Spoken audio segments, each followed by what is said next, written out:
Electrolysis पढ़ लिए हैं आप लोग, है ना? उसी का क्वेश्चन करेंगे।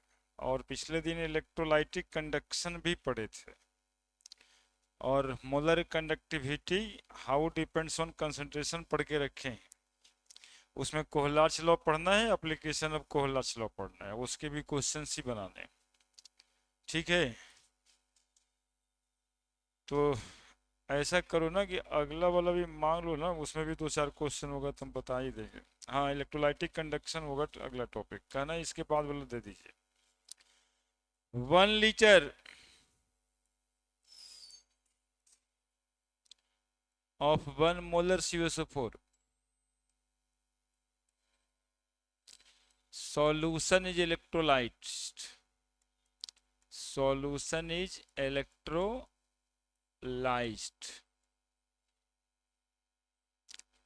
after passing 2 Faraday charge. The molarity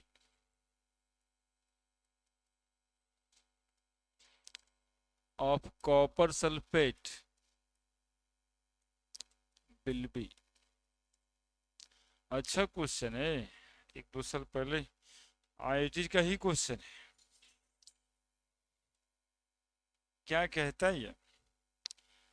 1 litre of 1 molar, 1 litre 1 molar number of mole एक electrolyse after 2 Faraday charge the molarity of copper sulphate. Options होगा, ऑप्शन तो है।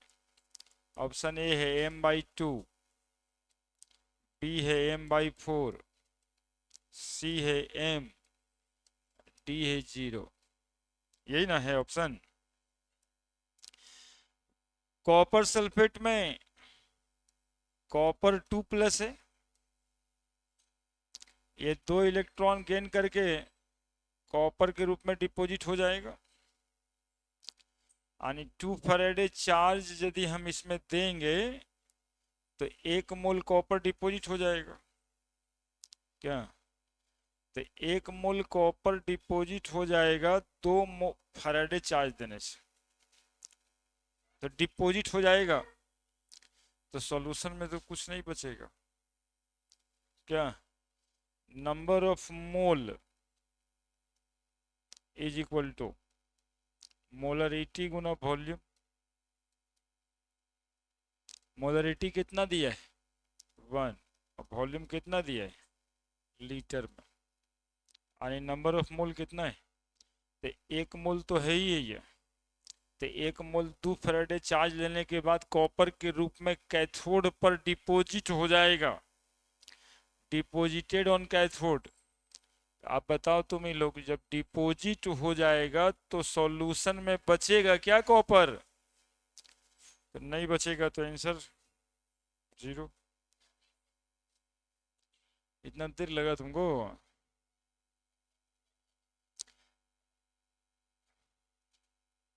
एनालिसिस के बाद होगा ये सबका, तो फोल्डर बना हुआ है। पढ़ल लिखल आदमी चाहिए सब।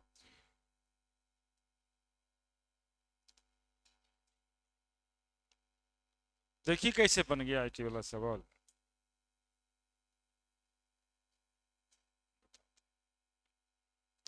कुछ था ही नहीं, कॉन्सेप्ट है, बताते हैं।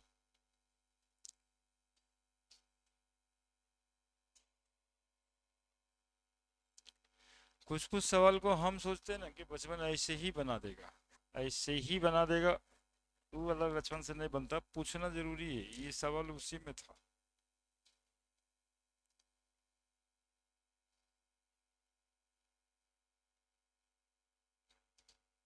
बताते हैं तुमको।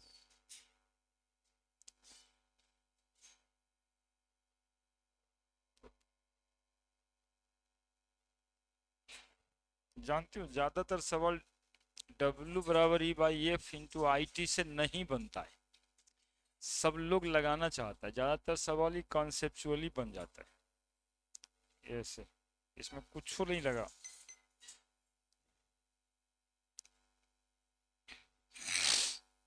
देखो क्या था, 1 litre 1 molar copper sulphate solution electrolysed किया है आफ्टर पासिंग 2 फैराडे चार्ज। पूछ रहा है सॉल्यूशन की मोलरिटी कितनी है। ठीक है, तो कॉपर सल्फेट सॉल्यूशन में होगा, तो सॉल्यूशन में कॉपर सल्फेट होगा तो कॉपर 2+ आयन के फॉर्म में होगा। 2 इलेक्ट्रॉन दे देंगे तो कॉपर के रूप में डिपॉजिट हो जाएगा क्या। तो 1 मोल को 2 मोल इलेक्ट्रॉन चाहिए। 2 मोल इलेक्ट्रॉन चार्ज का मतलब 2 फैराडे।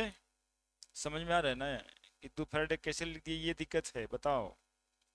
1 मोल इलेक्ट्रॉन पे जो चार्ज होता है ना, 1 मोल इलेक्ट्रॉन पे जो चार्ज होता है, यानी चार्ज ऑन 1 मोल इलेक्ट्रॉन, पिछले दिन थ्योरी में पढ़ाए भी हैं 1 फैराडे। तो चार्ज ऑन 2 मोल इलेक्ट्रॉन, तो 2 फैराडे देंगे तो 1 मोल डिपॉजिट हो जाएगा क्या।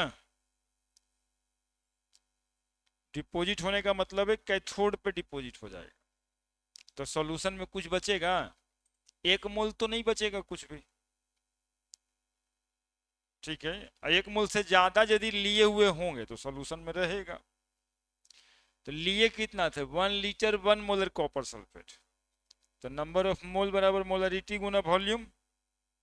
तो मोलरिटी 1 मोलर, वॉल्यूम 1 लीटर, तो नंबर ऑफ मोल कितना आ गया 1 मोल। 1 मोल को 2 फैराडे तो चाहिए ही, 2 फैराडे में तो पूरा डिपॉजिट हो जाता है।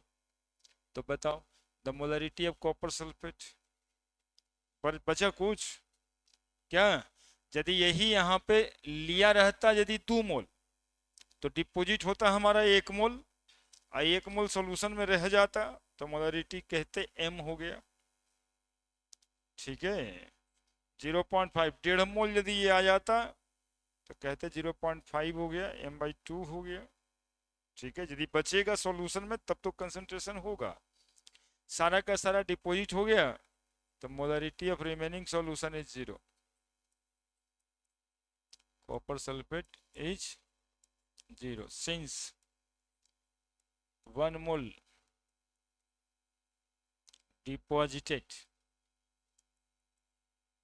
by 2 फैराडे, है ना।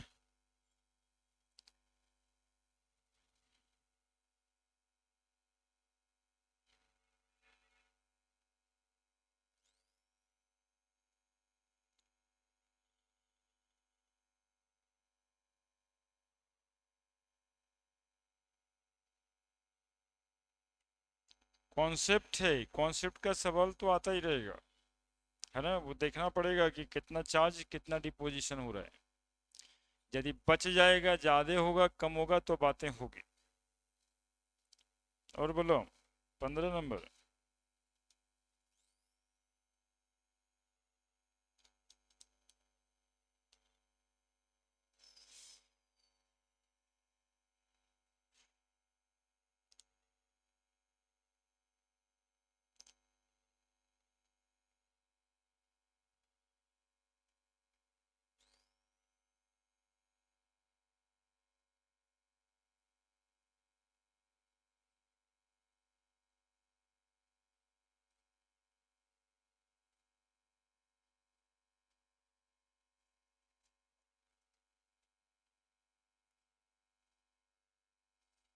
देखें क्या है ये,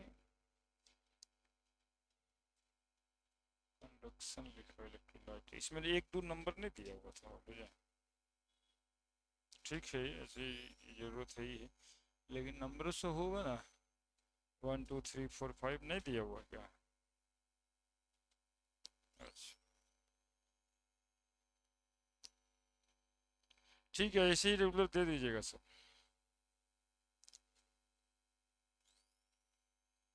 कितना बना है, कितना है, 4 5 कितना बना है।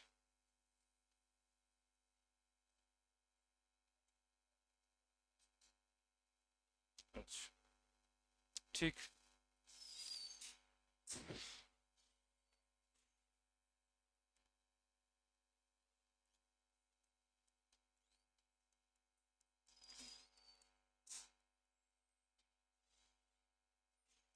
आपको कुछ बुझाया जो पूछे हम? कुछ नहीं बुझाया। ये फर्स्ट कैसे था? ये तो सेकंड तो ऐसे ही है।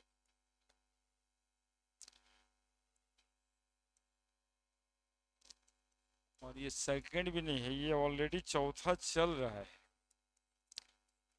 क्योंकि रेडॉक्स एंड इलेक्ट्रोकेमिस्ट्री करके था, पहले इक्विवेलेंट बिट का 2 बना हुआ होगा, इक्विवेलेंट बिट होगा और एक वो में ऑक्सीडेशन नंबर होगा।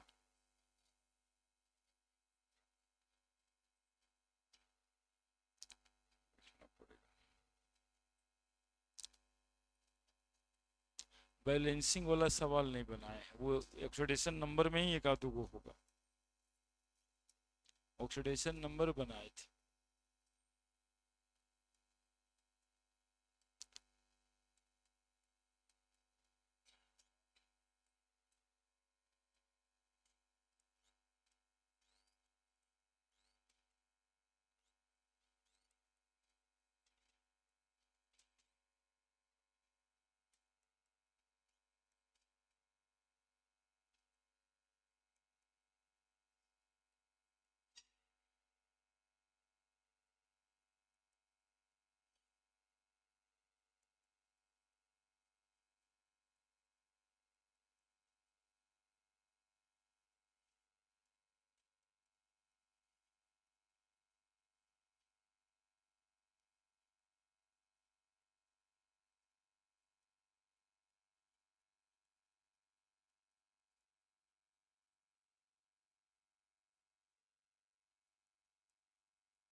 देखिए क्या कह रहा है ये, कॉस्ट ऑफ इलेक्ट्रिसिटी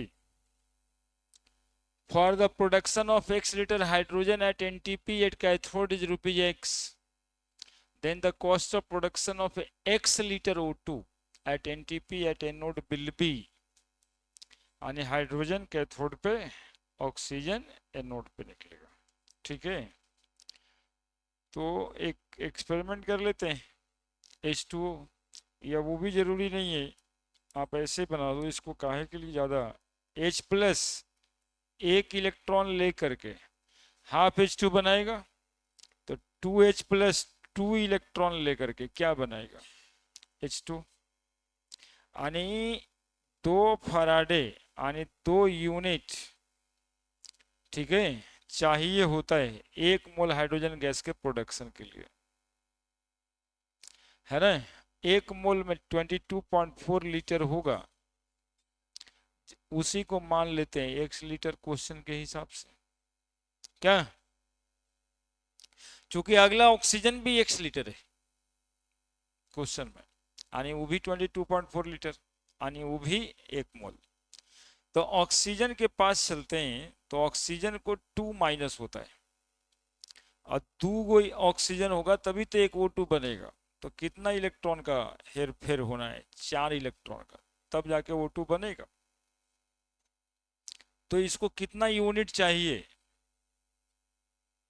4 यूनिट चाहिए। क्वेश्चन में एज्यूम कराया है 1 मोल इलेक्ट्रॉन एज 1 यूनिट, तो 1 मोल इलेक्ट्रॉन 1 यूनिट का है, तो इसी वजह से हम लिख दे रहे हैं 4 मोल इलेक्ट्रॉन मतलब 4 यूनिट। फराडे कहता 4 फराडे, तो 1 मोल बनता ऑक्सीजन गैस, ये भी 1 मोल एट एनटीपी का मतलब 22.4 लीटर था। क्या, तो ये भी 1 मोल के बराबर और ये भी 22.4 लीटर के बराबर था, यानी 1 लीटर के बराबर। तो 1 लीटर हाइड्रोजन प्रोड्यूस करने में 2 यूनिट लग रहा है इलेक्ट्रॉन्स का, और इसमें 4 यूनिट लग रहे हैं।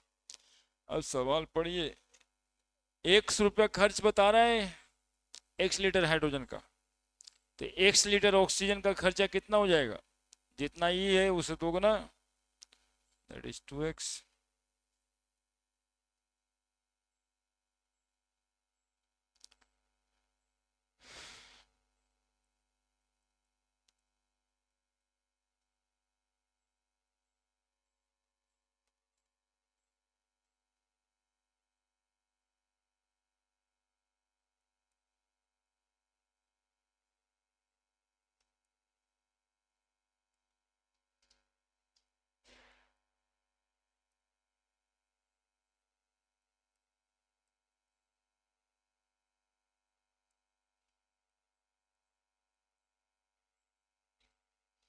तुम लोग केमिस्ट्री से थोड़े परेशान हो यार, तुम लोग मैथे से परेशान। हम्म। क्या बोली, क्या बोली?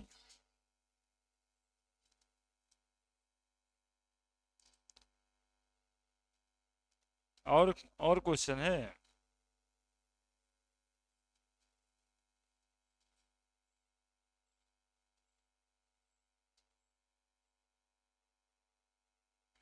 सत्रह नंबर बताई क्या?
हो गया।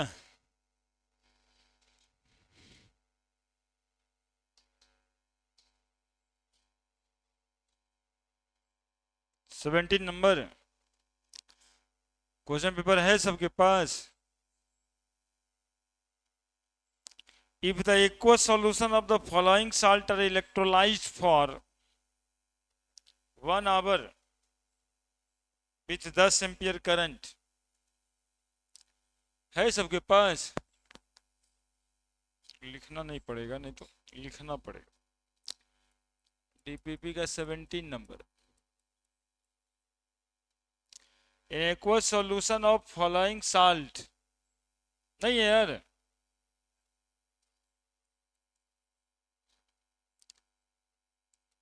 if the aqueous solution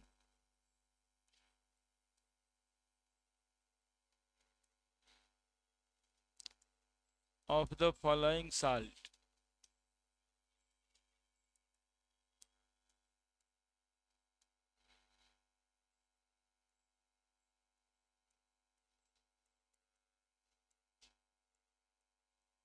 are electrolyzed for 1 hour with 10 ampere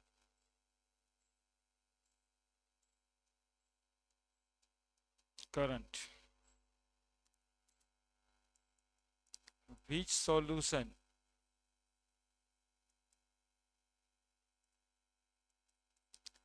will deposit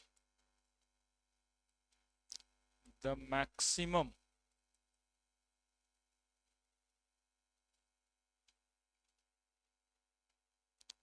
mass of the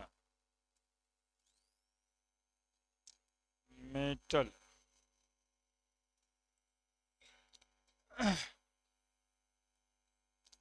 at cathode। बाकी एटॉमिक बिट लिखा है। Zinc sulphate ApCl3 HFCl4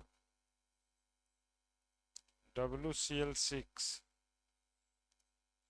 AgNO3। atomic mass of iron 56, zinc 65, HF 178, silver 108, tungsten 184। लीजिए किनका है ये सवाल भी पूछते हैं आप लोग नहीं? कितना अच्छा बच्चा लोग ये सवाल भी पूछता है। सेकेंड लॉ फैराडे साहब क्या कहते, यदि सेम चार्ज पास किया जाएगा डिफरेंट इलेक्ट्रोलाइट्स के पास, तो उसका वेट जो डिपॉजिट होगा वो उसके इक्विवेलेंट वेट के डायरेक्टली प्रोपोर्शनल होगा। तो सारे में 1 घंटा तक 10 एम्पियर का करंट फ्लो किया सब में, तो जितना चार्ज था सब सेम ही हुआ। तो जिसका इक्विवेलेंट वेट ज्यादा है तो ज्यादा डिपॉजिट होगा। W directly proportional to. तो इसमें निकालना क्या है, क्या निकालने के लिए सोच रहे हो? इक्विवेलेंट वेट, जिसका ज्यादा उसका वेट ज्यादा। Deposit maximum mass of the metal, तो equivalent weight of zinc 65/2, equivalent weight of iron 56/3, equivalent weight of hafnium 178/4। चार कहाँ से लिख रहे हैं समझ आ रहा है? कहीं से याद नहीं करना, ये लिख ले। Valency equivalent weight of tungsten 184/6, equivalent weight of silver 108/1, NO3 पूरा होल 1। सबसे ज्यादा किस में आने वाला है जब बताओ? यही तो आएगा 108 से, इससे ज्यादा कौन है?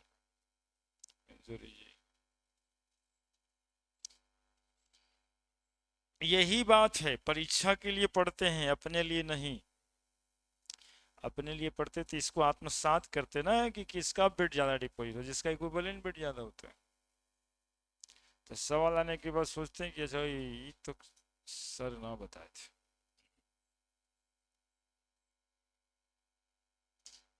ऐसा वाला कहाँ बताए थे? बोल रही थी ना।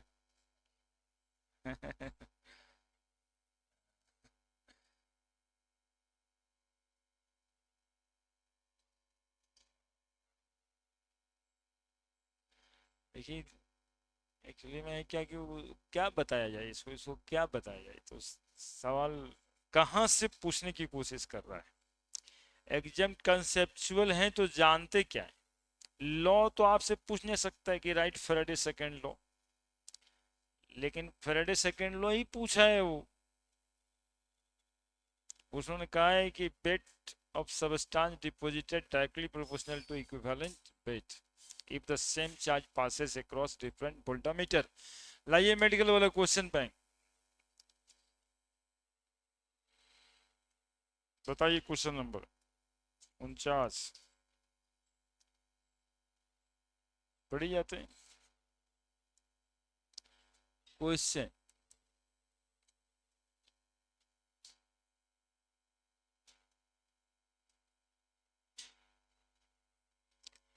During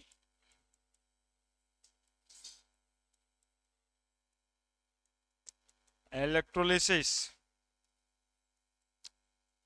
of molten NaCl, the time required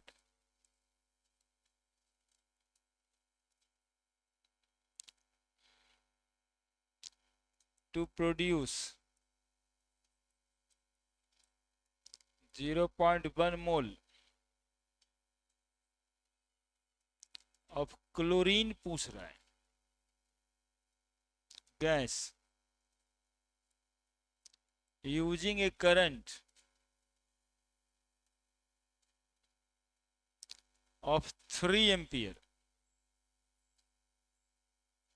is 55 minute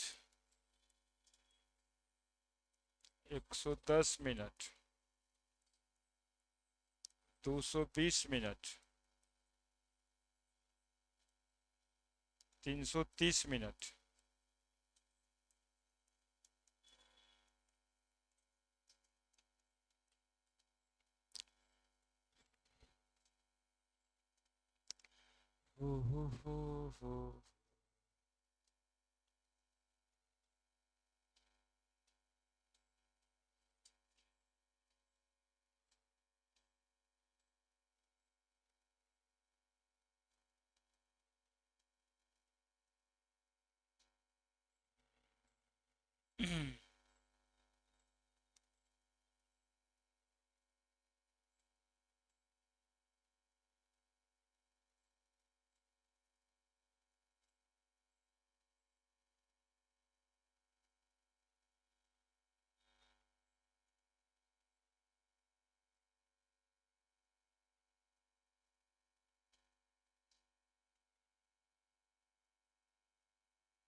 क्या उतारे? During electrolysis of molten NaCl, the time required to produce 0.1 mole chlorine gas, 0.1 mole chlorine gas using a current of 3 ampere. ठीक है, देखो इस सवाल को कैसे बनाना है। क्लोरीन हमको निकालना है, तो Cl माइनस 2Cl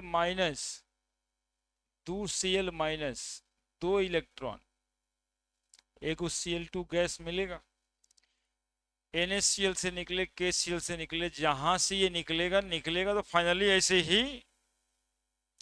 तो 1 मोल क्लोरीन गैस के लिए, 1 मोल क्लोरीन गैस के लिए 2 फैराडे चार्ज चाहिए। क्या? तो 0.1 ही मोल ना निकालना है, तो कितना फैराडे चाहिए? 0.2 फैराडे। तो Q is equal to 0.2 Faraday, यही ना, into I into T. Time पूछ रहा था सब। तो Q 0.2 फैराडे, तो फैराडे को 96500 आई दिया 3 एम्पियर, अब गुना टाइम टी, निकल गया टाइम टी बराबर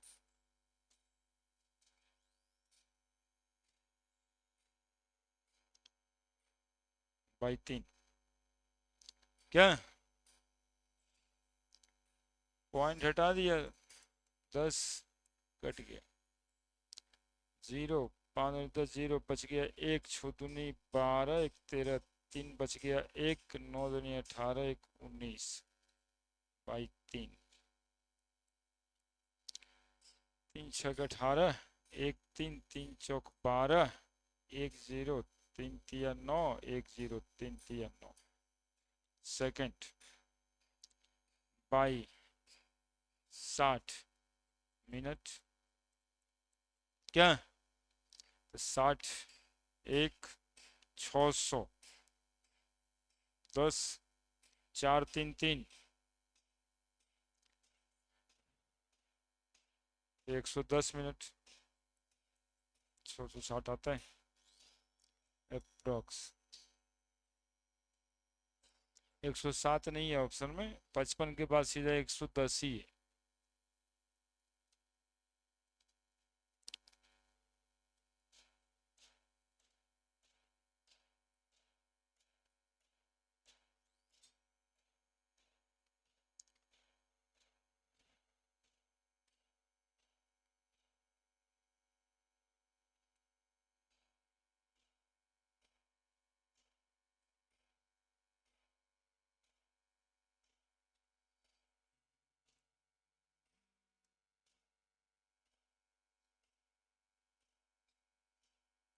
एक एक आध मेथड और हो सकता है, लेकिन उससे ज़्यादा बड़ा हो जाए।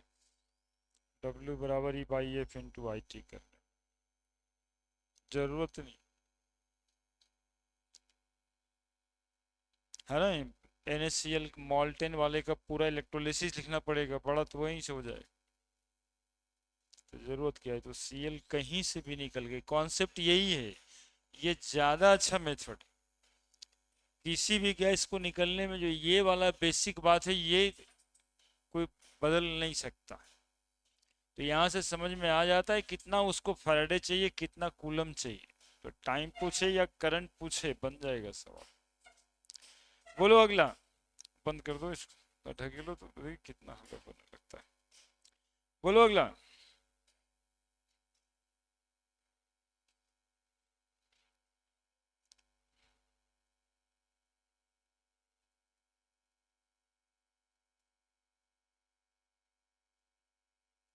ठीक है, पढ़े। Question, the weight of silver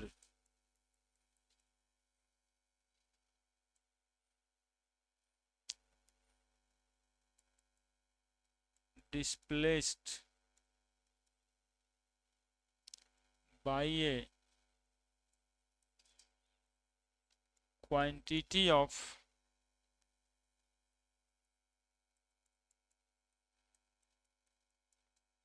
electricity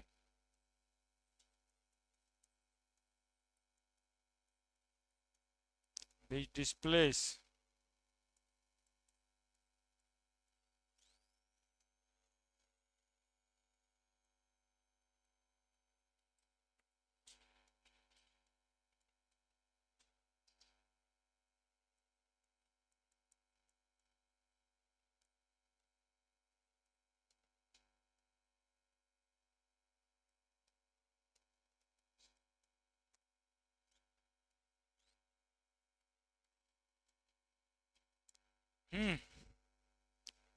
ये है सवाल। The weight of silver displaced by quantity of electricity which displace 5600 ml oxygen at STP। ठीक है, जितना इलेक्ट्रिसिटी 5600 ml ऑक्सीजन को डिस्प्लेस कर रहा है, उतने ही क्वांटिटी कै ग्राम सिल्वर को डिस्प्लेस करेगा।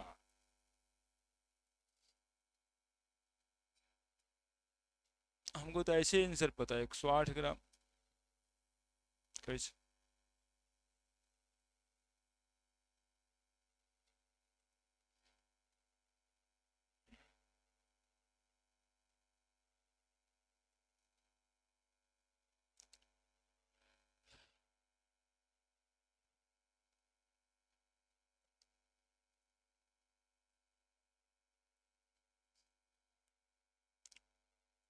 वैसे कैसे बनेगा?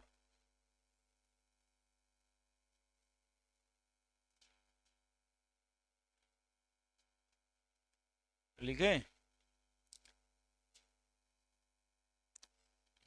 वैसे कैसे बनेगा बताइएगा तब ना। W बराबर E by F into I T से तो नहीं बनेगा।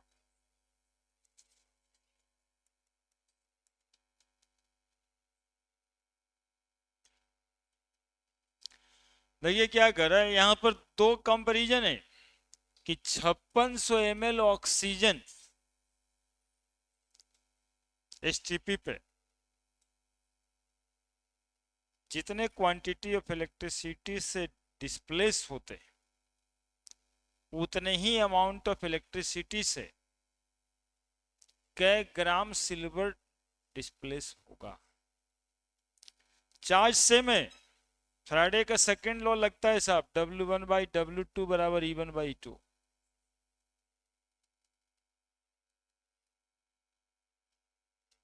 अरे अब आई बात इक्विवेलेंट वेट का, तो 5600 ml ऑक्सीजन कै ग्राम होता है ये निकालना होगा।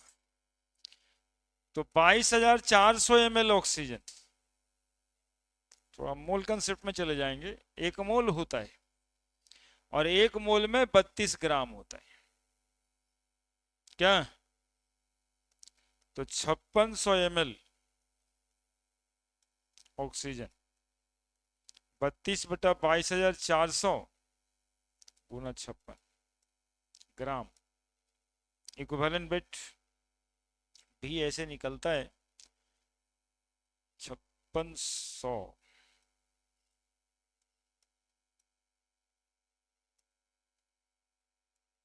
4 से कट जाएगा 8 ग्राम। ऑक्सीजन का इक्विवेलेंट वेट है 8 ग्राम क्या? नहीं, weight of silver deposited या displaced by a quantity of electricity which displace 5600 ml oxygen at STP। तो W1/W2 बराबर E1/E2। क्या इक्विवेलेंट वेट ऑक्सीजन का 8 ग्राम होता है। इक्विवेलेंट वेट ऑक्सीजन का कितना होता है? इक्विवेलेंट वेट ऑफ ऑक्सीजन 16/2 बराबर 8 है ना। तो number of gram equivalent of oxygen 1। क्या नहीं, तो वेट सिल्वर का बाई वेट ऑक्सीजन का बराबर इक्विवेलेंट वेट सिल्वर का इक्विवेलेंट वेट ऑक्सीजन का। तो सिल्वर का इक्विवेलेंट वेट 108/1 नहीं, क्या, और इक्विवेलेंट वेट ऑक्सीजन का आया कितना? 8 ग्राम। गुना करने से थोड़ी ना होगा। 32/2 8 है। यहाँ पे क्या मिस हो रहा है? एक फार्मूला मिस हो रहा है।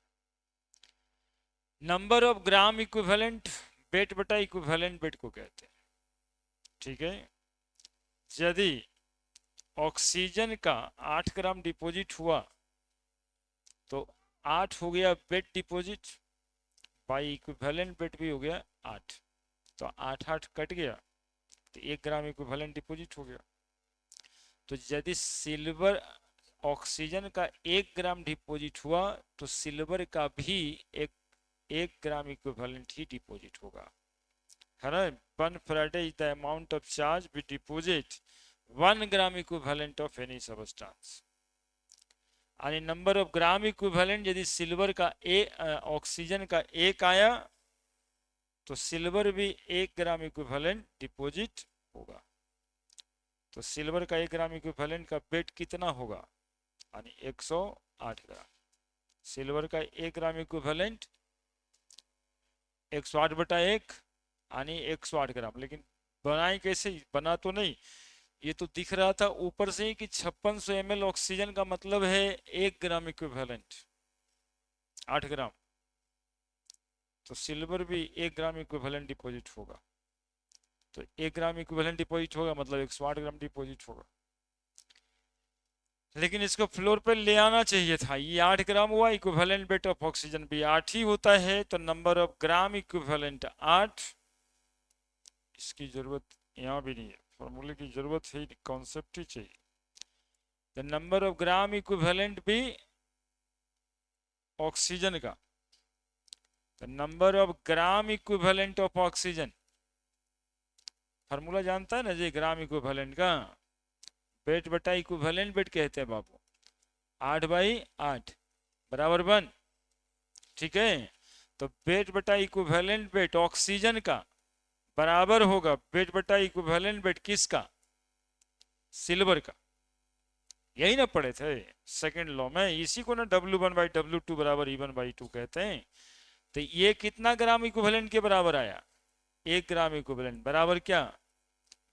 वेट बटा इक्विवेलेंट वेट क्या किसका? सिल्वर का। तो वेट बटा इक्विवेलेंट वेट सिल्वर का यदि 1 ग्राम इक्विवेलेंट होगा तो कै ग्राम होगा? 108 ग्राम। यही सवाल बनाए, यही सवाल बनाए, ये 108 ग्राम।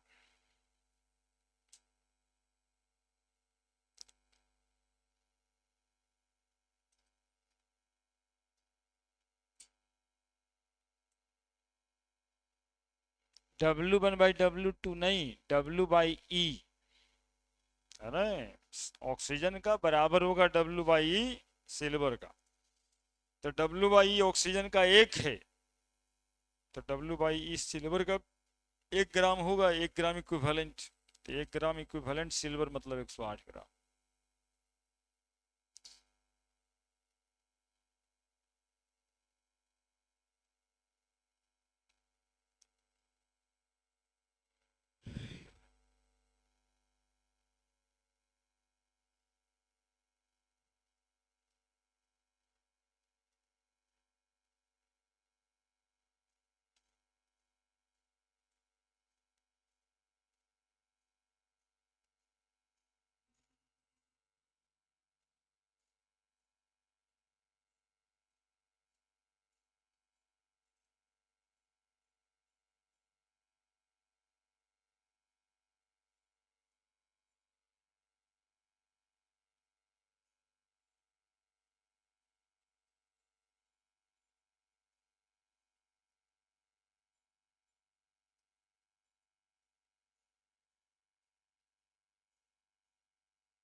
ना समझे? हाँ। हम समझ गए ना कि तुम नहीं समझे।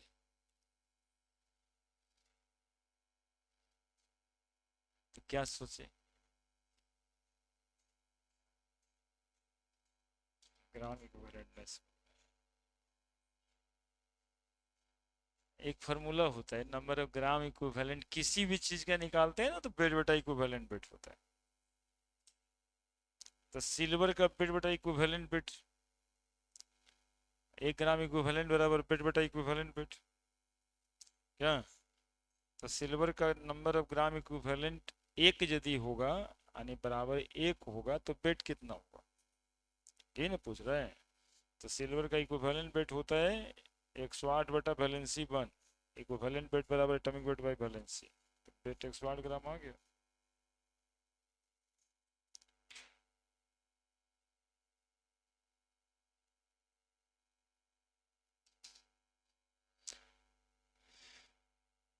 बोलो नहीं समझे, बोलो फिर से नहीं समझे।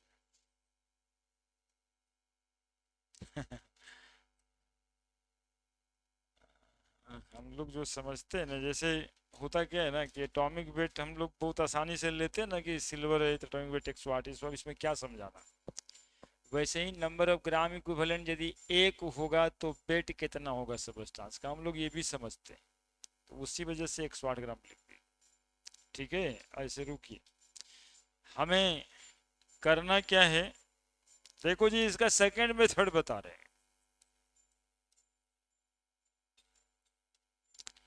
वेट बटा इक्विवेलेंट वेट सिल्वर का, क्या, अकॉर्डिंग टू, तब निकालने वाला मतलब होता क्या है ना, कि जब न्यूमेरिकल बना रहे थे तब दिमाग मेरा न्यूमेरिकल जैसा ही हो जाता है, कि न्यूमेरिकल मतलब आंसर आना चाहिए ना, ऐसी कैसे समझ जाए। नहीं, बोलो ना। तो वेट बटा इक्विवेलेंट वेट सिल्वर का बराबर वेट बटा इक्विवेलेंट वेट, लिखेंगे कि नहीं लिखेंगे? सिल्वर का वेट पूछ रहा है, देखते रहना। सिल्वर का वेट पूछ रहा है, इक्विवेलेंट वेट सिल्वर का 108 बटा 1, एटॉमिक वेट बटा वैलेंसी बराबर वेट ऑफ ऑक्सीजन। वेट नहीं दिया था, 5600 ml है।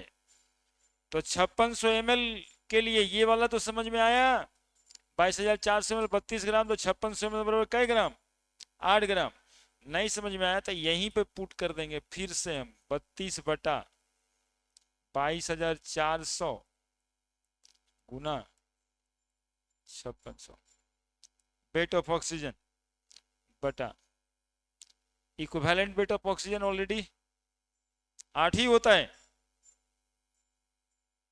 क्या? देखिए तो आंसर आ गया क्या?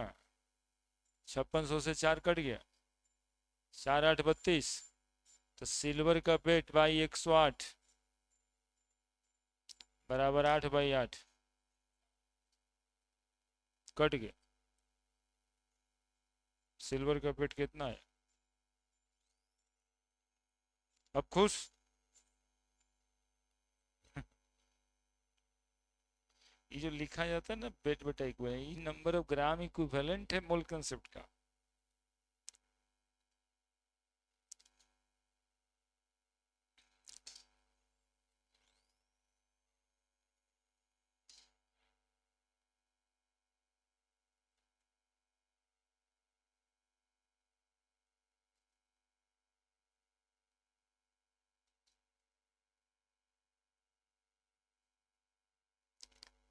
और है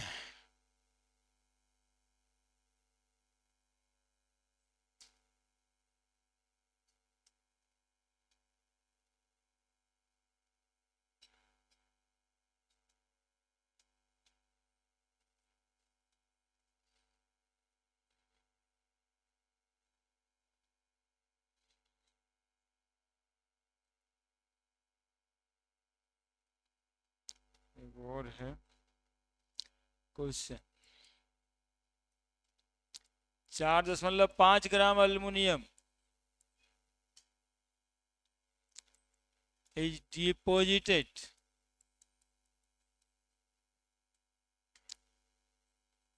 at cathode,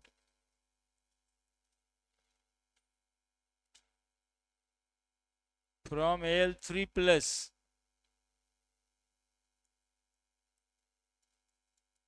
solution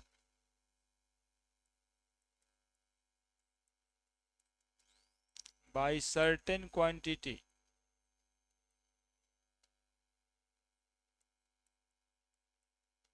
of electric charge,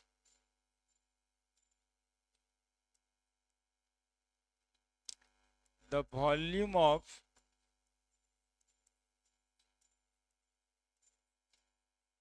hydrogen produced at HTP from H plus ion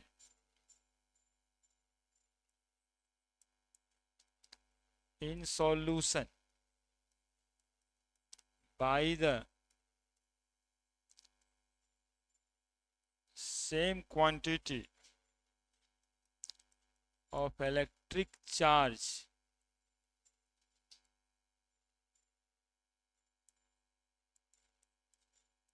will be 40.48 liter, 22.4 liter, 11.2 liter.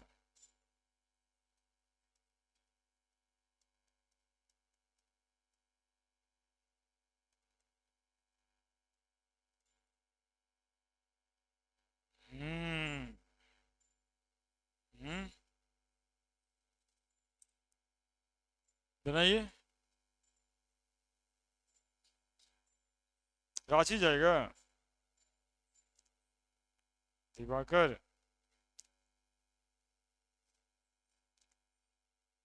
तेरी,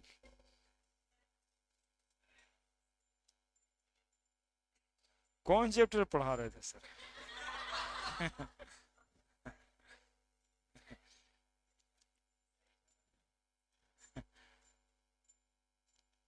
बाल बच्चा के बारे में सोच लिया होगा। जेनेटिक्स पढ़ रहा होगा, कैरेक्टर वैरेक्टर आटाविज्म के बारे में सोच रहा होगा कि sudden appearance of character.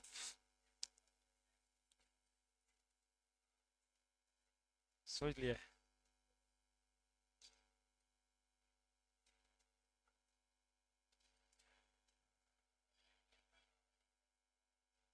Smart हो गया, सोचने लायक तो हो गया।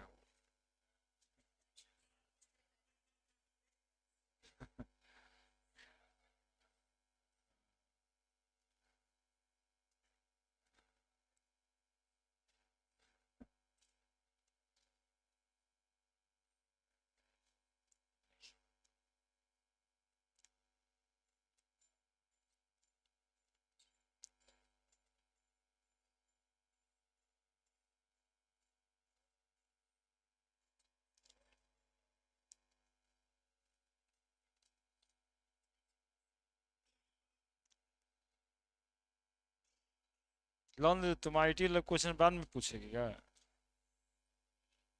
इसका हो गया, अब इतना ज्यादा टिके ना लगल इसमें, इतना ही टिक लगाई थी।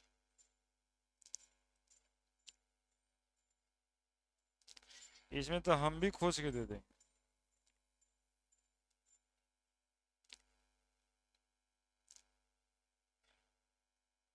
इधर नहीं है 22-23 में।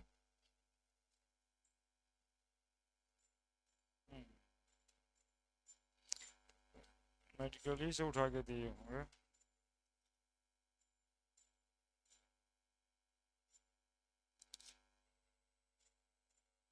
तभी तो कंडक्टेंस वाला सवाल है, अभी कोहला चिल्ला पढ़ाएंगे तब ना इलेक्ट्रोलाइसिस वाला सवाल ना पूछेगी अभी।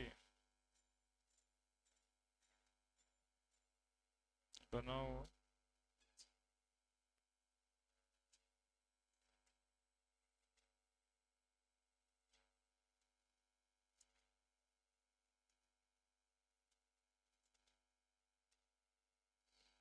मेरे बोर्ड पे ये पूरा प्रोड्यूस होने वाला सिस्टम जाके आज मैं सीखते हैं पहले। क्वेश्चन लिखने में तो आसानी होता ना।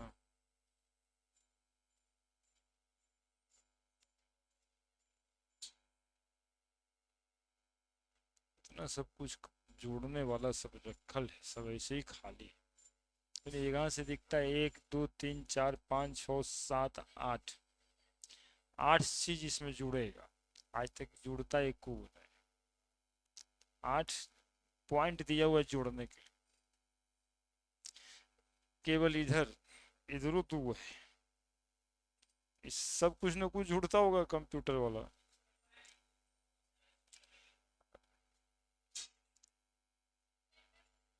हाँ, पेन ड्राइव कंप्यूटर भी जोड़ा जाता है ना।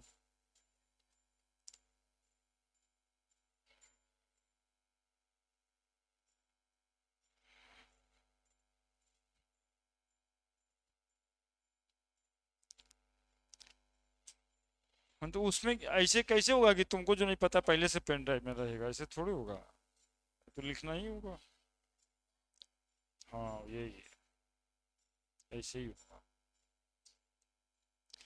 4.5 gram aluminium deposited at cathode Al3+ solution by certain quantity of electric charge. The volume of hydrogen produced at HTP from H plus ion in the solution by the same quantity of electric charge.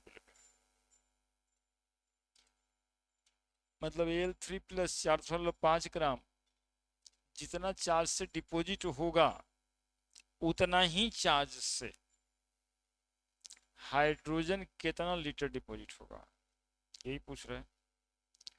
तो Al पे 3+ 3 electron gain करेगा, aluminium deposit होगा, यानी 3 Faraday charge 27 ग्राम aluminium deposit करेगा। Since 27 gram aluminium deposited by 3 Faraday charge, 4.5 gram aluminium deposited by 3/27, 9 से कटेगा 0.5 Faraday.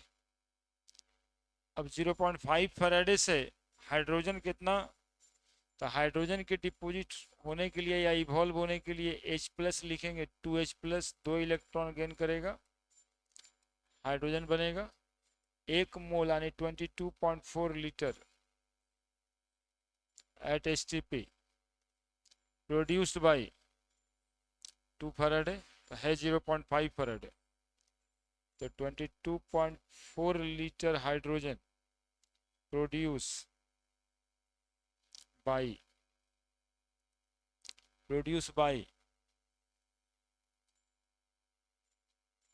कितना, produced by 2 Faraday. तो लीटर तो पूछा था,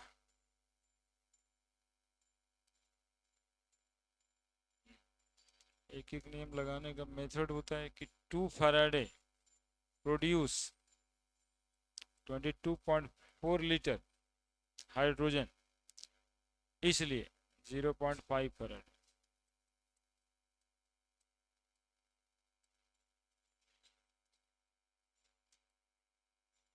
है ना, 5 दूनी 10, 2 2 4, 5.6 लीटर। क्या दिक्कत?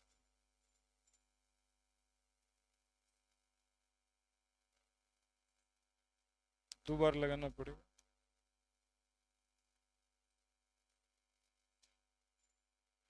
दो बार लगाना पड़ेगा ना, एक बार अल्मीनियम के लिए लगाओगे, एक बार हाइड्रोजन के लिए लगाओगे, तो पड़ेगा।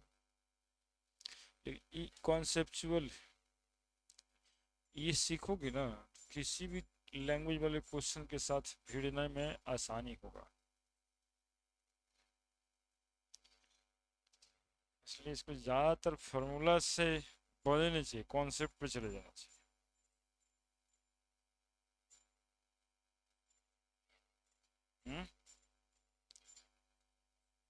इंग्लिश में हिंदी में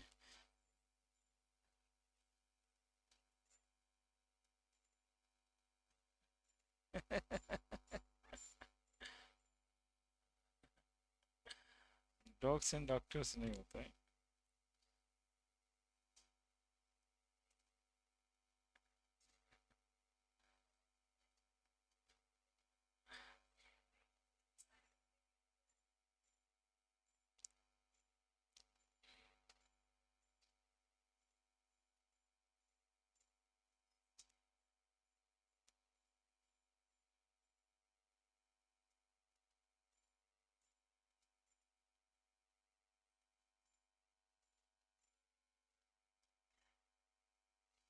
डॉक्टर साहब को इंजीनियर साहब के पास जाए चाहे नहीं जाए, इंजीनियर साहब को डॉक्टर साहब के पास जाना ही पड़ेगा। नॉट अलाउड लिखेगा।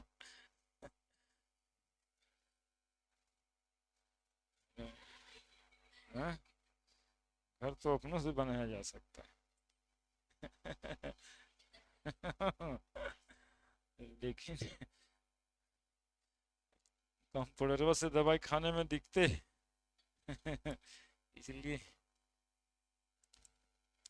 क्वेश्चन तो वही ना, तो दिखते न है।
ये इंटीरियर टाइप क्वेश्चन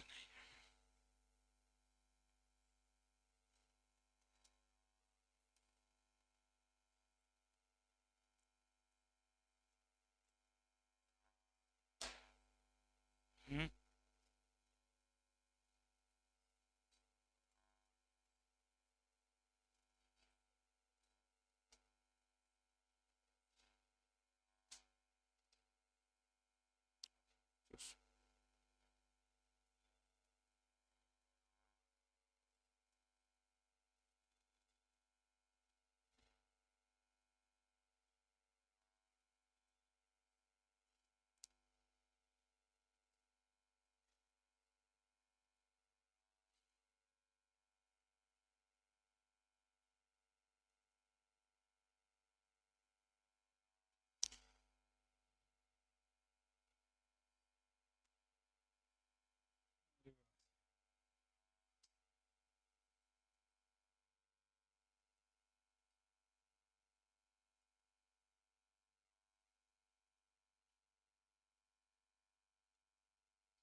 लिखे,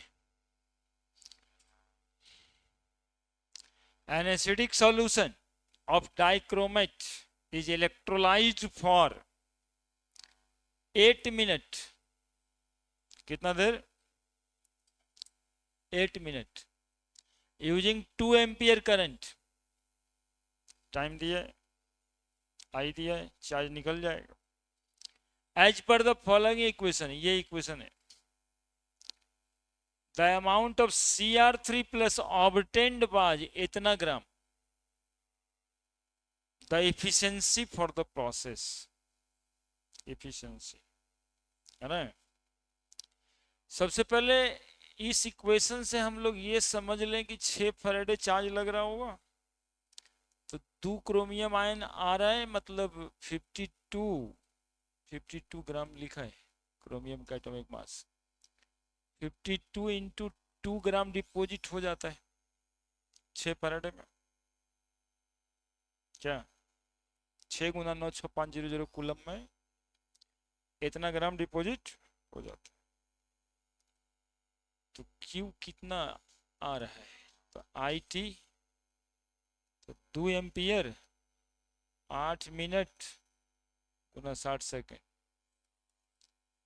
960 सेकेंड। सिंस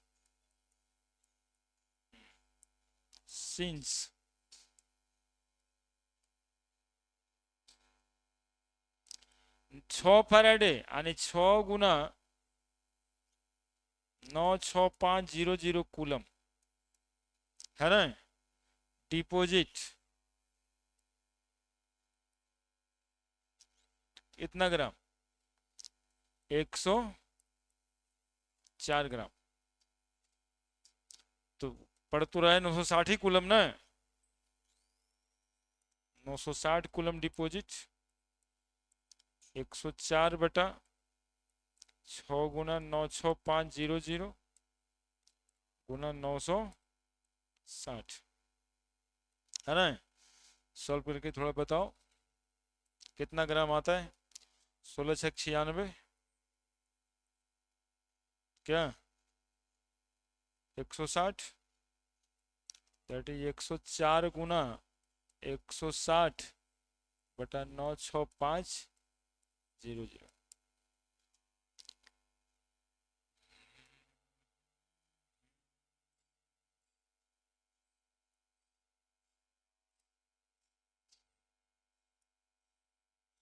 $104 multiplied by 160,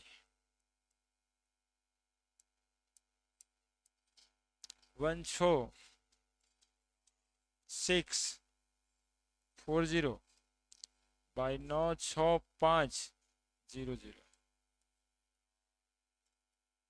कितना आ रहा है, 1664 डिवाइडेड बाई 965 0.17, ठीक है। अब देखो डिपॉजिट होना चाहिए था 0.172 ग्राम, डिपॉजिट हुआ है, इसका मतलब एफिशिएंसी 100% तो नहीं है, है ना। 960 कूलम यदि पूरा का पूरा उसमें इफिशियंसी के साथ 100% इफिशियंसी के साथ जाता तो कितना प्रोड्यूस होता, 0.172, तो परसेंटेज इफिशियंसी निकालनी है, तो क्या करें, प्रोड्यूस हुआ कितना 0.104, प्रोड्यूस होना चाहिए कितना 0.172 मल्टीप्लाइड बाई 100, क्या कूलम तो उतना ही रहेगा ना 960 ही ना, वो तो घटे बढ़ेगा नहीं।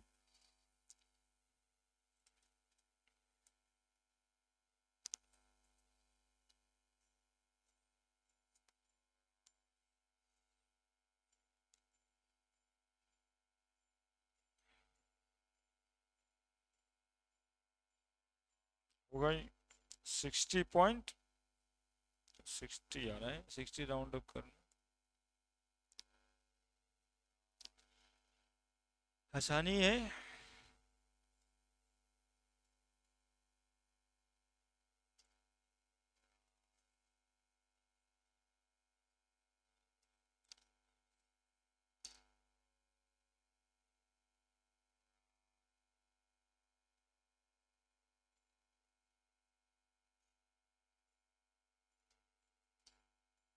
क्या नहीं लाई?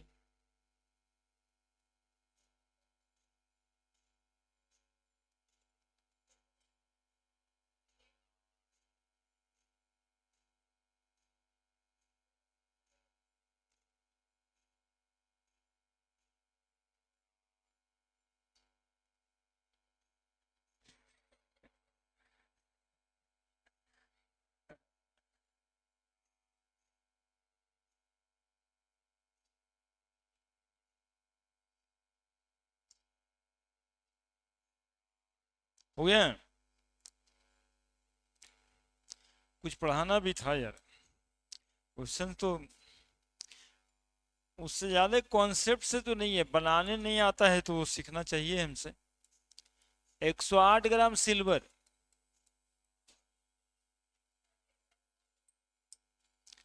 is deposited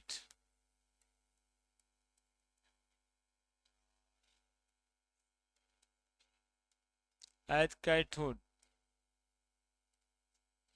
from AgNO3 solution by a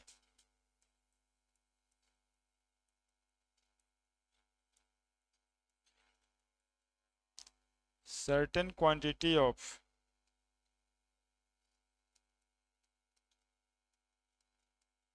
electricity.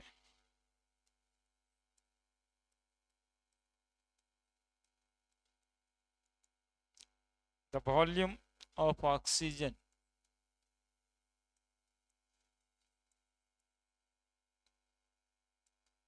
gas produced at 273 Kelvin and 1 bar pressure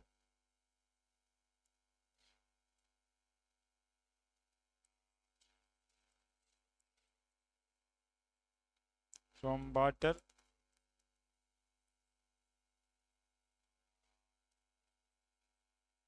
by the same quantity of electricity is। ये भी सवाल IIT 2020 का है। देखिए उतारिए, क्वेश्चन बनवाते हैं ना तो कुछ लोग ऐसे भी मजा नहीं लेते हैं कि अच्छा क्वेश्चन ही बना रहे सर।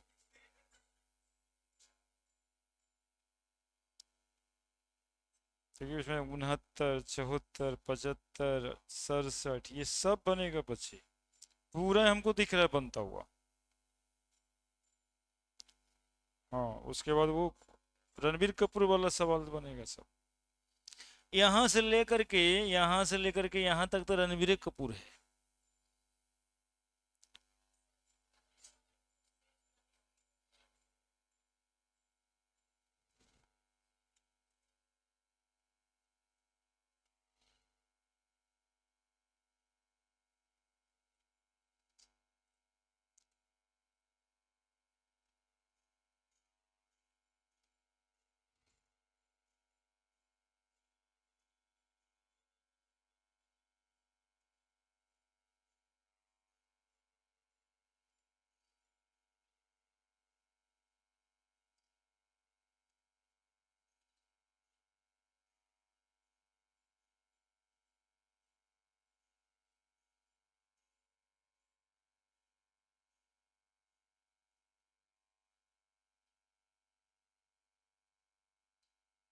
क्या लगता है? हमें तो लगता है कि इसी सेशन में आप भी ऐसे ही सवाल बनाएं।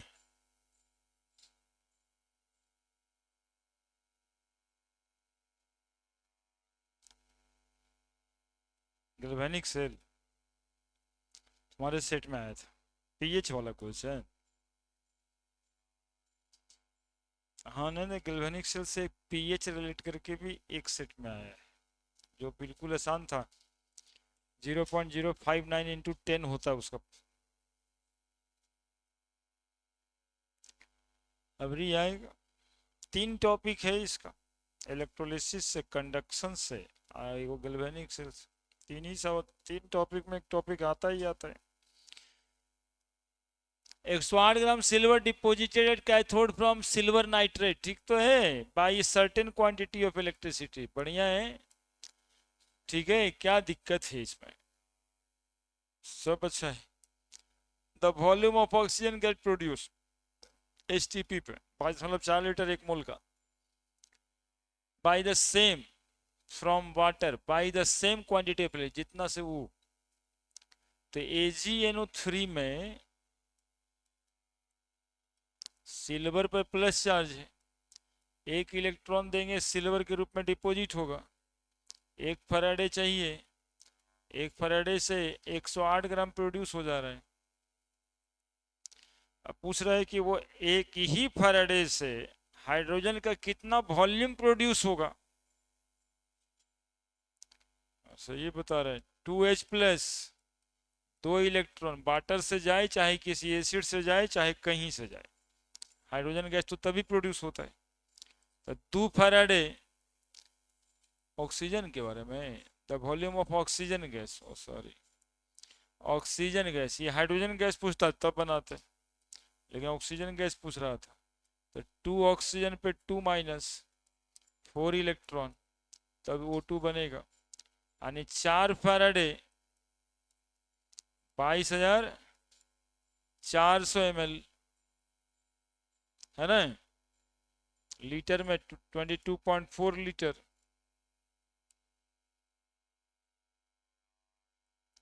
तो कितना में बोला था, 1 फैराडे, तो 22.4/4 5.7 हो गया आंसर।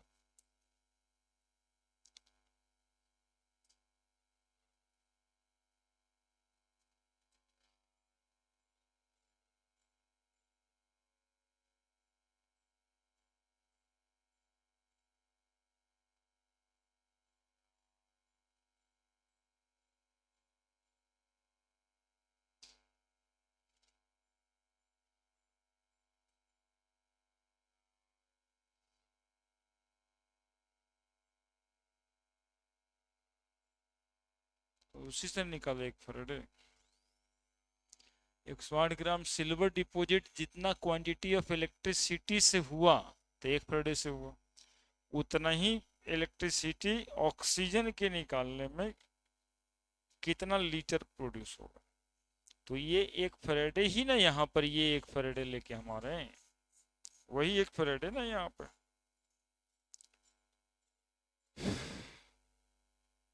बोलिए कोई दिक्कत?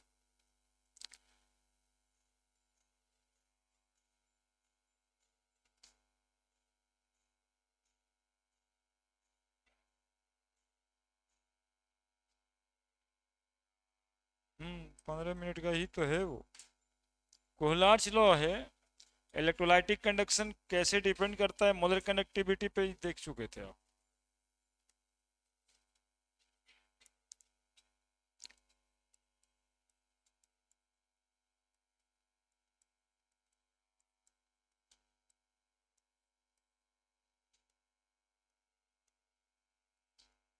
Law of independent migration of ion, CBSE board में इस बार यही पूछा था, के लॉ, कोहलार्च लॉ कहते हैं इसको, हम तो के लॉ भी कहते हैं।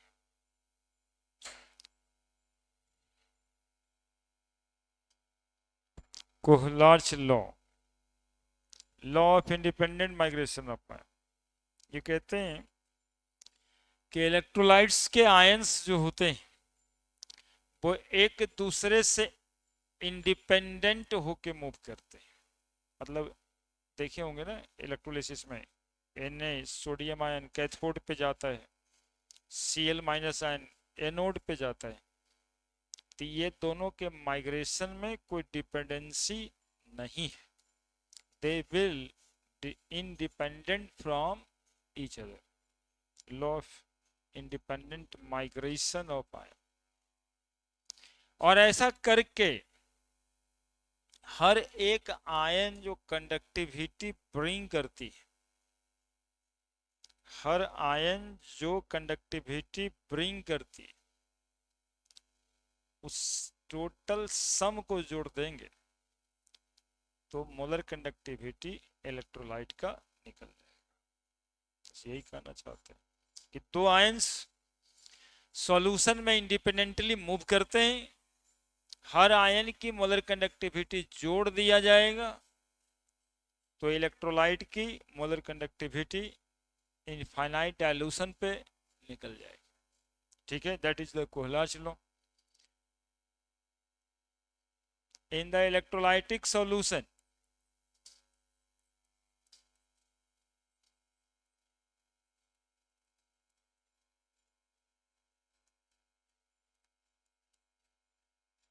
each ion move in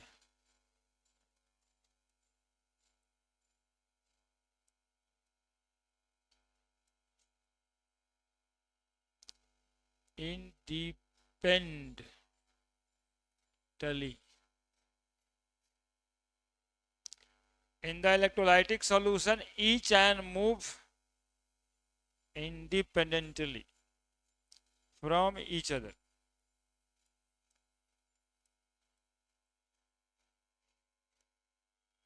Sum of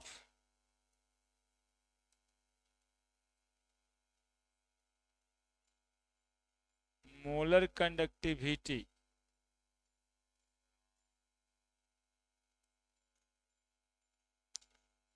near infinite dilution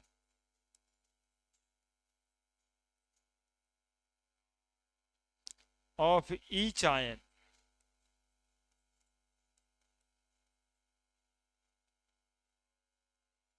is equal to the molar conductivity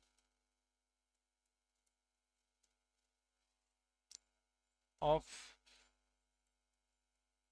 electrolytes at infinite dilution.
लिखे? क्या लिख रहा है, समझ में आया? क्या लिख रहा है? इन the electrolytic solution each ion move independent from each other. NaCl या KCl को इलेक्ट्रोलाइट से, तो उसका जो सॉल्यूशन है Na प्लस और Cl माइनस, तो हर एक आयन एक दूसरे के बिना पूछे घूमता रहता है अपने मन का ही। जिसको कैथोड पे जाना है वो कैथोड पे जाता है, जिसको एनोड पे जाना है वो एनोड पे जाता है ना। घर में सब अपने अपने मर्जी का मालिक है, कोई किसी से मतलब नहीं रखता है।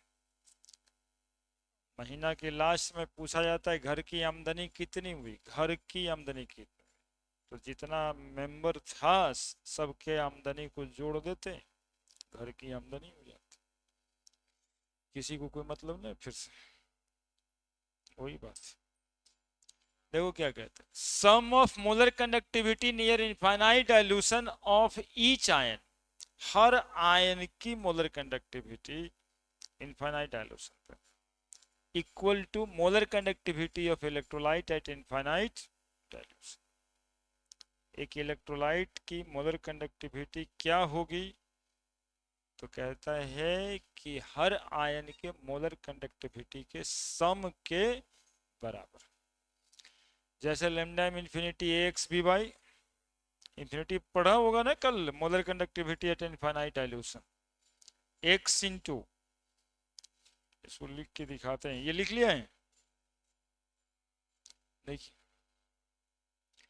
लैम्डा एम इन्फानाइटी, जीरो भी लिखा रहता बाबू, NaCl के लिए लिखना है, तो lambda M infinity Na plus lambda M infinity, lambda M infinity CaCl2 है ना, lambda M infinity Ca2 plus plus 2 into lambda M infinity Cl minus. कहाँ से गुना करना पड़ा, ये 2 था ना, 2 गुना करना, यही वाला इस बार CBSE बोर्ड में CaCl2 पूछा था। इसी तरह से बाबू lambda M infinity Ca3PO4 whole 2 calcium phosphate, देखो क्या होगा, Ca3 है, सबसे पहले 3 निकालना बाहर, लैम्डा एम इन्फिनिटी Ca पे 2 प्लस, यही लिखल होगा AXB बाई मिलाना, ये पहला जो लिखे हो x इंटू, ठीक है, लैम्डा एम इन्फिनिटी Ca पे 2 plus by plus plus 2 into lambda infinity PO4 पे, इतना ही करना, ये आपको दिया ही रहता है सवाल में, इससे गुना कर देना रहता है और कोई।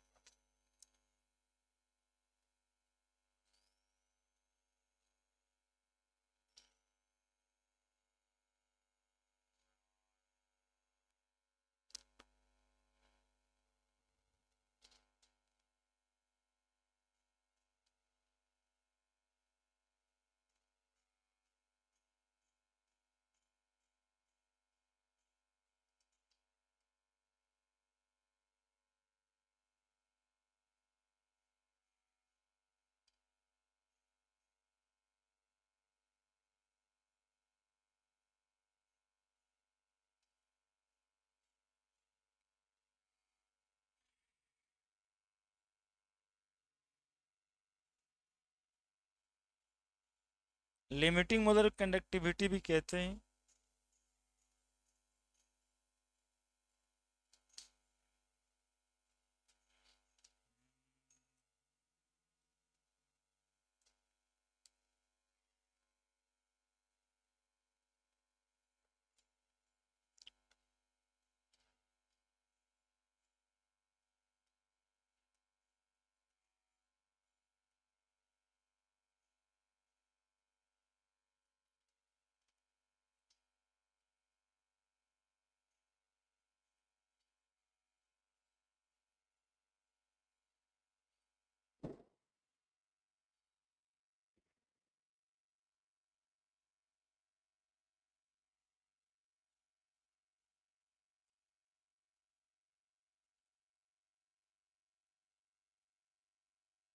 हो गया।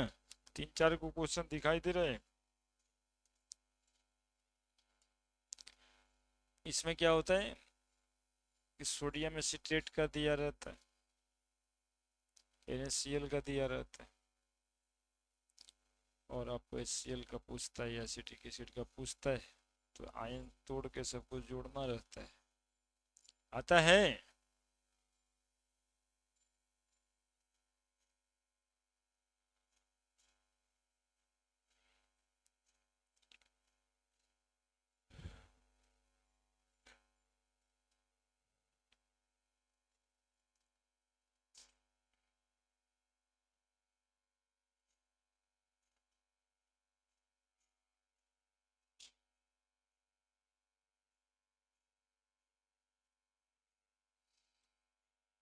आई, इसका एप्लीकेशन भी है जो बता रहे हैं क्वेश्चन में। एप्लीकेशन, एप्लीकेशन ऑफ कोहला, चलो।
पावर ओवर वाला बात है।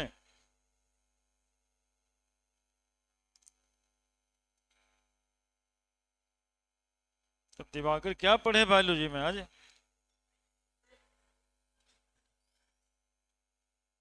कुछ विशेष बात? Genetic variation.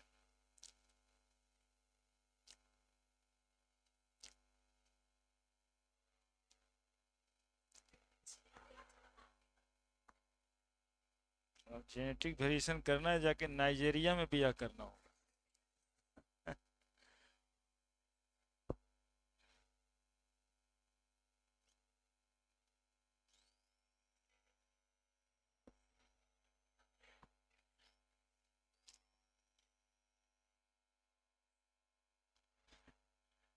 पाकिस्तान से।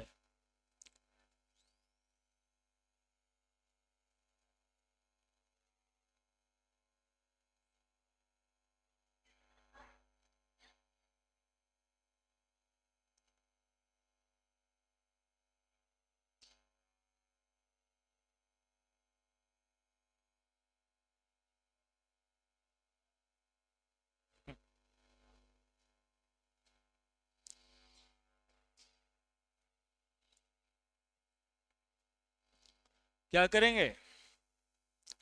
ये सवाल है कोहलाच लॉ का।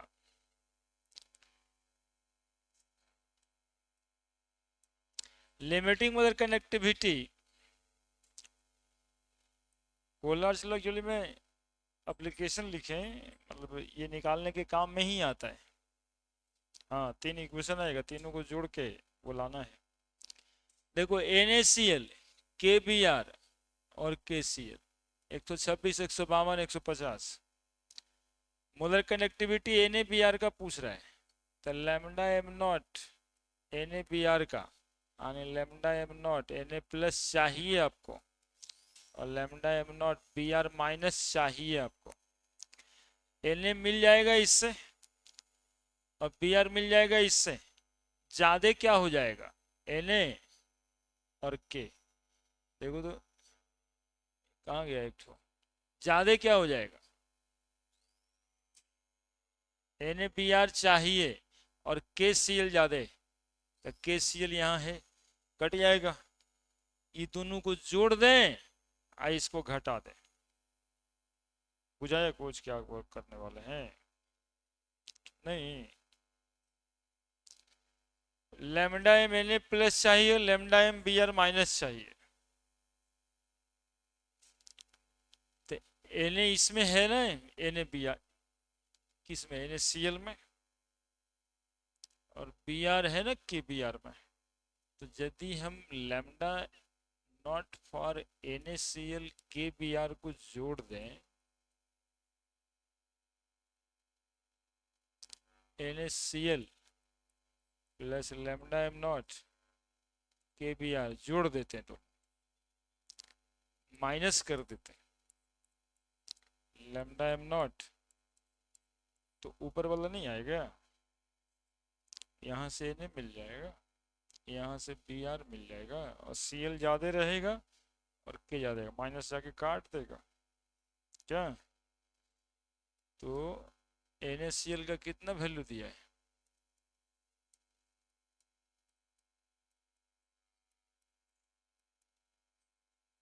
एक सौ,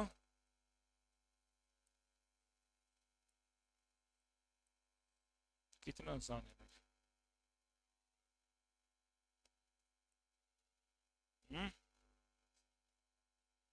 है ना आसान।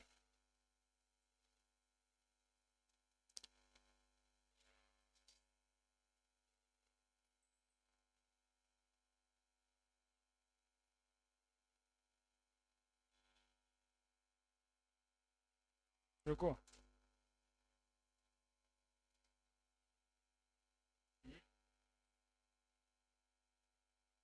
टेस्ट काहे के लिए,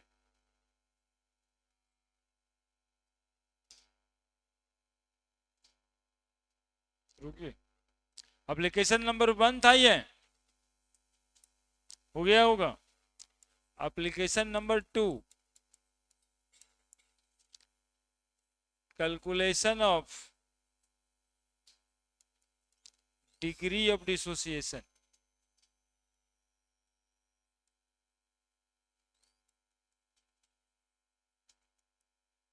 ऑफ इलेक्ट्रोलाइट। इसी वजह से इस चैप्टर का कनेक्शन थोड़ा इक्विलिब्रियम से चला जाता है। डिग्री ऑफ डिसोसिएशन आपको याद होगा alpha, lambda M C by lambda M infinity को डिग्री ऑफ डिसोसिएशन कहते हैं, है ना। चूंकि कंडक्टिविटी जितना आयंस में ये टूटेगा उतना ही मोलर कंडक्टिविटी ब्रिंग करेगा, समझ रहे मेरी बात। जितना इलेक्ट्रोलाइट का डिग्री ऑफ डिसोसिएशन होगा उतना ही मोलर कंडक्टिविटी ब्रिंग कर पाएगा। तो किसी कंसंट्रेशन पे जो मोलर कंडक्टिविटी है उसको डिवाइड कर देंगे मैक्सिमम मोलर कंडक्टिविटी से, तो जो रेशियो आएगा उसको क्या कहेंगे, degree of dissociation. Application number 3, calculation of equilibrium constant.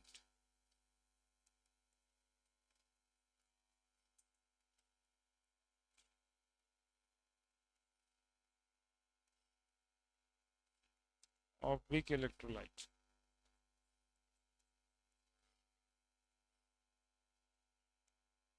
बताओ, के बराबर पढ़े थे ना, C alpha square by 1 minus alpha, पढ़े थे। के बराबर C alpha square by 1 minus alpha, K I के सी के बी कुछ भी हो सकता है, दैट इज इक्वल टू, लिख सकते हैं के बराबर C into lambda C by lambda M infinity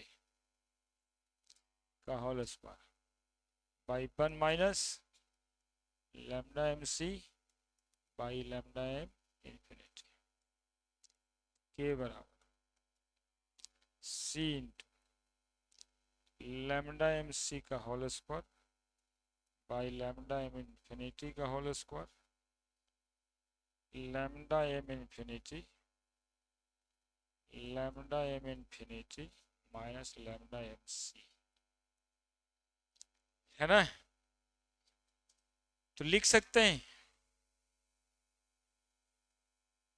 lambda M infinity वो कट जाएगा इससे, बाकी जो है वो के का वैल्यू आ जाएगा।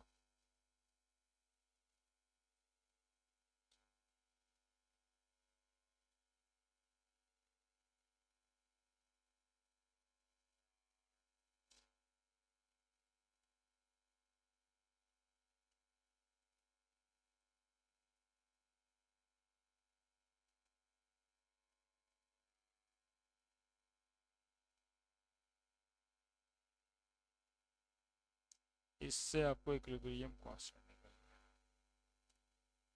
बस इतना ही तो है।